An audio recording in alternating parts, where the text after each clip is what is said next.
Yeah, I'm 10, 12 years in, I got 4 MVPs and 4 championships. Like, but do I still want to do this shit? You know what I'm saying? You know how hard it is. Some people say, I want to go play baseball. Go ahead. So you want me to pay you $30 million to play 30 games? Hell no. Right. No. 80 games is fine, because I did it, Jerry West did it, Kareem did it, Magic did it, Bird did it, Bernard King, like all the great legends before us did it. The NBA just experienced something no one saw coming. Shaquille O'Neal delivered a statement so brutally honest that it stripped modern basketball of its excuses. When the dust settled, LeBron James and Kevin Durant were caught right in the center, exposed by contradictions they helped create. What made it even more shocking was the timing. As Shaq blasted today's stars for treating the game like a part-time job, LeBron and KD were relaxing on a podcast, laughing, rewriting history, and taking subtle shots at the legends who built the league they now profit from. It all started with a question about load management, but Shaq didn't give a PR-friendly answer. He gave the truth. You want me to pay you $30 million to play 30 games? Not happening. It wasn't just a quote, it was decades of frustration boiling over, a contando from an era where greatness meant showing up every night. Gilmore told me one time, he played for Chicago, he said, if you expect to play a long time in this league, you better quit mopping up the floor. And I thought, well, he's crazy, because that's what basketball is all about. Bird takes it away from Wilkins, goes to the floor and gets it up ahead. We come to practice, he's on one leg. Like he was hurt the second year, he was on one leg the whole year and played 82 games. Wow. Like, and so he practiced every day and he played every game on one leg. And so you're like, man, MJ, why don't you just sit up? How can I be the leader of the team and sit out and y'all going through all the credit? I gotta be there. I twisted my ankle and I had a teammate, David Greenwood. He says, you twist your ankle, young fella, come over and sit with me. This is, you need to. I said, no, man, I'm trying to make a name for myself. There's no way I can sit. I need to get out there and show what I'm capable of. I want to play. I want to win. I want to make an impact. Then Shaq went even further.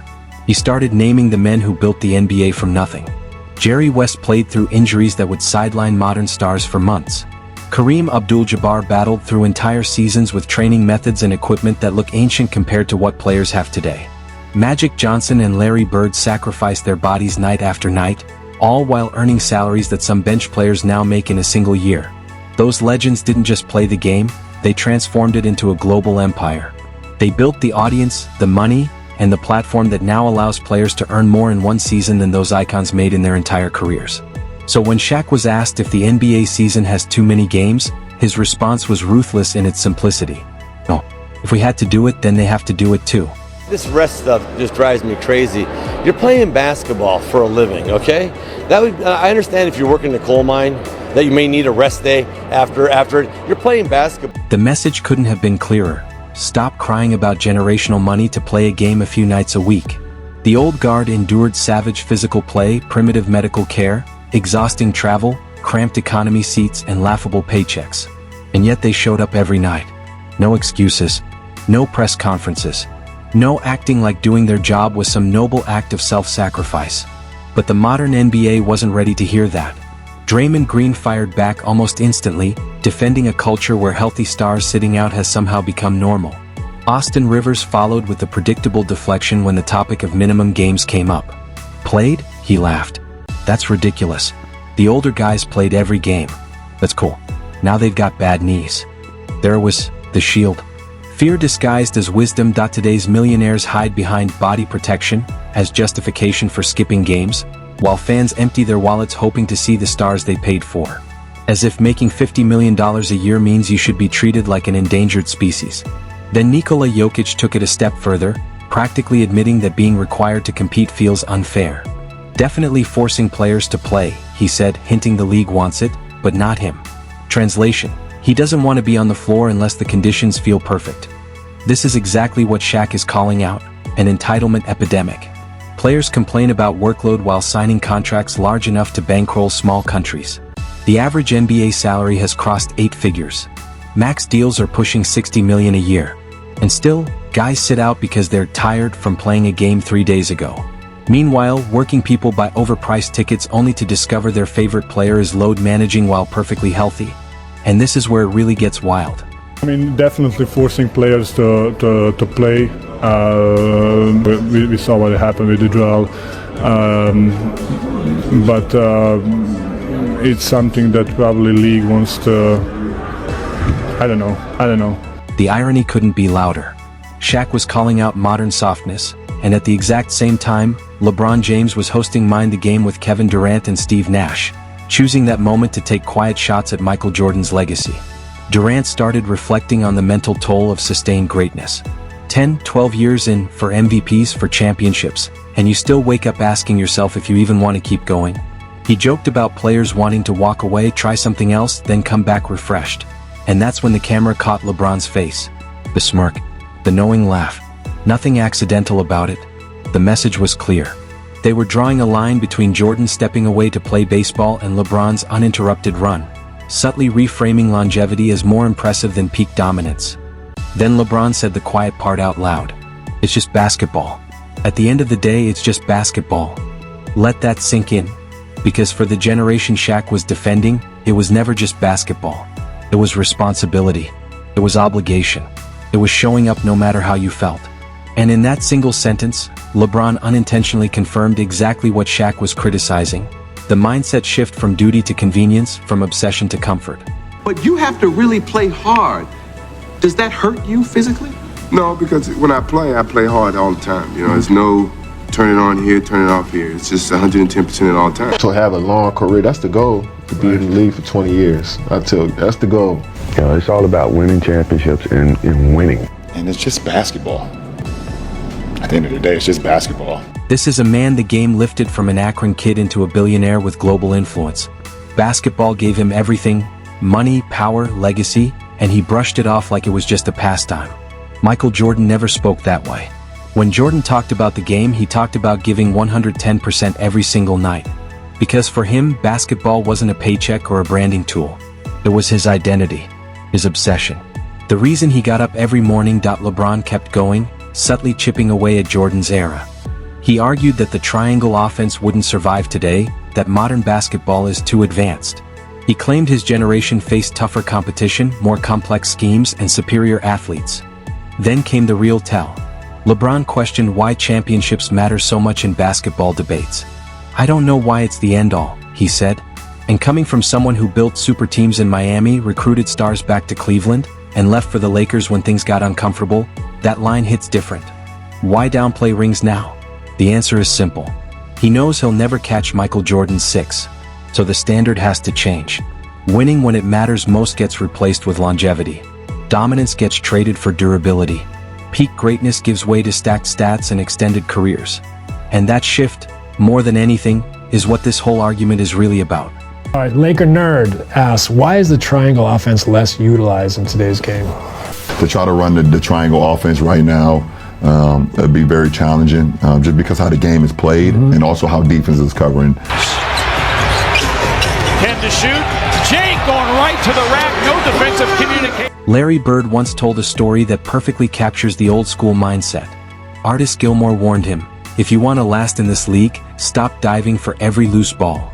Bird thought the advice was insane. To him, fighting for every possession was basketball. That mentality, the refusal to hold anything back, is something Kevin Durant and LeBron James clearly don't understand. The game was never about protecting yourself for year 20. It was about emptying the tank every single night, sacrificing your body to win, and leaving everything on the hardwood no matter the cost. That's why Bird played only 13 seasons. That's why Jordan played 13 full ones. They didn't pace themselves for longevity, they burned themselves out chasing championships, not paychecks or social media relevance. Now contrast that with today. LeBron has already hinted at more load management. When asked whether playing all 82 games is still realistic, he called it a goal, then added, "We'll see." That's the excuse being written in advance. The cover is set for games he'll skip while perfectly healthy. And that difference in mindset explains everything. Is ring culture so much more prevalent in the NBA than in other sports? It's funny, I don't know. I don't know why it's discussed so much in our sport and why it's the all be all of everything. Like you mentioned a little bit about today's game, because we had Club on here and he talked about load management. He said, "I don't know what the hell that is." Where is it going? And that's number one. And number two, how do we get it back? Even for me, I love the NBA game, but then I turn on to a game, right? and then the stars are not playing because of Lowe's management. It's hurting the game. Michael Jordan saw the NBA differently. You play basketball for 3 hours, that's the job. What you do with the other 21 hours is preparation. Jordan understood what many modern stars refuse to accept. Being an NBA player is an extraordinary privilege, not a burden that demands constant rest. You're paid millions to compete. The bare minimum is showing up. Jordan took that responsibility seriously in ways today's players can't even relate to. He understood that fans worked hard to afford a ticket. He once said he wanted to impress the guy sitting in the top row, the one who probably spent money he didn't have just to watch him play. That mattered to Jordan. Even opposing fans mattered. When asked if trash talk from the crowd bothered him, he said absolutely, not because it hurt his feelings but because his goal was to shut them up with his performance. That was his mindset every single night. And that code didn't disappear overnight. Players from the next generation still understood it. Tracy McGrady admitted there was no chance he was sitting out when Kobe Bryant, Paul Pierce, or Vince Carter came to town. Sitting out against legends wasn't smart management, it was disrespect. To the game, to the fans, and to himself. Those were the moments you measured yourself against greatness. Now here's the part Kevin Durant and LeBron James hope you forget. That baseball comment wasn't harmless. Durant conveniently ignored the most painful context imaginable. Michael Jordan didn't walk away from basketball because he was bored or exhausted by the grind. On July 23, 1993, Jordan's father, James Jordan, was murdered. He stopped at a highway rest area in North Carolina to sleep. 2 teenagers shot him, stole his Lexus, and dumped his body in a swamp. The man who pushed Michael toward greatness, who believed in him before the world did, who stood behind every triumph, was gone. Michael Jordan was 30 years old. He had just won his 3rd straight championship. And he walked away from basketball to honor his father by chasing baseball, the game James Jordan loved, the dream he always held for his son. When Kevin Durant casually smirks and says, "Some people go play baseball," that isn't a joke. It's mocking one of the most heartbreaking decisions in sports history. And when LeBron laughs along with it, that's co-signing the disrespect. And to understand just how wrong that framing is, you have to look at the timing of Michael Jordan's retirement. I believe that an NBA player could make $1 million. And now these guys are so lucky and blessed, and they can't play basketball 3 or 4 days a week. And I know they hide behind all the analytical bullshit from their agents and people like that. What they're really trying to do is extend their career. The way the money's been and going, depending on who you are, you're going to be able to make another $50, $70, $100 million and probably more going forward if you can extend your career 2 or 3 years. Did Jordan walk away after failing in the playoffs? After his team collapsed? No, he walked away after accomplishing something Magic Johnson never did. Something Larry Bird never reached. Something Isaiah Thomas never touched. A three-peat in the modern NBA when everyone said it couldn't be done. And he did it while carrying grief that would break most people. Jordan won his 3rd straight championship while mourning the violent loss of his father. That pain never shows up on a stat sheet, but it mattered. Context matters, and that's what makes the irony almost unbelievable. The people questioning Jordan's decision are Kevin Durant and LeBron James. Kevin Durant, the same player behind one of the most criticized superstar moves in league history. In 2016, after the Warriors eliminated his Thunder, Durant joined the 73-win team that beat him. A roster already stacked with Stephen Curry, Klay Thompson, and Draymond Green. Fans still see it as the ultimate shortcut. And it didn't stop there. When pressure mounted in Brooklyn, Durant demanded out. When expectations followed him, he landed in Phoenix. And this is the voice calling Michael Jordan a quitter. Then there's LeBron James. When Cleveland hit a ceiling and Boston blocked his path, he took his talents to South Beach. He built a super team with Dwayne Wade and Chris Bosh instead of building through struggle. When Miami's window closed, he left. When Cleveland got complicated again, he left. When pressure showed up, the response stayed the same. Change teams, reset the situation, find the easier road. And these are the guys laughing at Jordan's sacrifice. Charles Barkley cut through the noise with brutal honesty. He said modern players hide behind analytics pushed by agents. The real goal isn't legacy, it's longevity. Stretch your career 2 or 3 more years, and depending on who you are, that's another $500 to $700 million. That truth explains everything. Michael Jordan never chased longevity. He chased perfection. Every season had one mission: maximize his ability, elevate his team, dominate both ends of the floor, and be the undisputed best player alive. every single night. Jordan played 15 seasons total, but realistically only 13 full ones. In that window, he delivered 6 championships, 6 finals MVPs, 5 league MVPs, 10 scoring titles, and 9 all-defensive selections. That isn't just greatness, that's sustained excellence compressed into a decade. Now compare that to Kevin Durant and LeBron James combined. Together, they've logged 39 seasons, nearly 3 times Jordan's prime window. Across almost 4 decades, they've produced 6 championships, 5 MVPs, 6 finals MVPs, 5 scoring titles, and 5 all-defensive selections. Double the years. Half the dominance. Jordan did more in about 10 seasons than they've done in nearly 40. Fast forward to October 2025. Jordan appeared on NBC's Insights to Excellence and was asked directly about load management. He didn't hesitate. It shouldn't be needed. He said he never wanted to miss games because fans worked hard to afford tickets. He wanted to impress the person sitting in the top row, the one who probably spent money they shouldn't have just to be there. Even hostile fans mattered. Not because they bothered him, but because silencing them with performance was part of the job. Jordan pointed to the 1997 flu game, Game 5 of the NBA Finals in Utah. He was violently ill, reportedly food poisoned, stuck in bed until 90 minutes before tip-off. He skipped warm-ups, staggered onto the court, and dropped 38 points to drag Chicago to a win. After the buzzer, he collapsed into Scottie Pippen's arms, completely emptied. "I was going to find a way out there," Jordan said. Once you're competing, you never know what can happen. That mindset defined his career. Jordan played all 82 games 6 times. He played at least 80 games 9 times.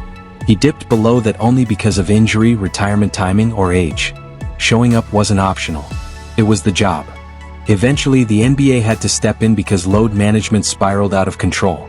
The league introduced a 65-game minimum for awards eligibility. Want MVP votes? Want All-NBA recognition? You need to play. That rule alone admitted the truth. The product was suffering. Fans paying premium prices deserve to see stars on the floor, not in street clothes. Yet players keep sitting. Excuses keep coming. Availability is treated like a suggestion. The philosophical gap between eras couldn't be wider. Jordan's generation believed in honoring the game, respecting fans, and showing up no matter the circumstances. The modern era prioritizes body preservation, career extension, and maximizing earnings over maximum effort. Yes, science has improved. Players are bigger and faster. But Jordan's era endured more physical play, hand-checking every possession, harder fouls, no freedom of movement. Today's players have elite medicine, private travel, and endless resources. And somehow complain more than any generation before them. Shaquille O'Neal didn't just criticize load management. He exposed the lie behind it. Studies, including research commissioned by the NBA itself, show no clear link between sitting out and reduced injury risk. Players still sit anyway, not because science demands it, but because competition no longer feels mandatory. Jordan, Bird, and Magic never made excuses. They never mocked the past. They never skipped games when healthy. They never laughed at tragedy for podcast content. They honored the game, respected the fans, and emptied the tank every night. Durant and LeBron chose a different path. When adversity shows up, they switch teams, manage appearances, mock the standard they couldn't reach, and sell longevity with fewer accomplishments as greatness. That's the contrast. The debate will continue, but the truth is clear. When it comes to dedication, respect for the game, and honoring basketball's soul, Shaq and Jordan stand on one side. LeBron and Durant stand on the other. If you think Shaq is finally saying what modern players don't want to hear, drop your thoughts in the comments. And if you want more real breakdowns of what's actually happening in basketball, subscribe and share this, because this story isn't finished yet.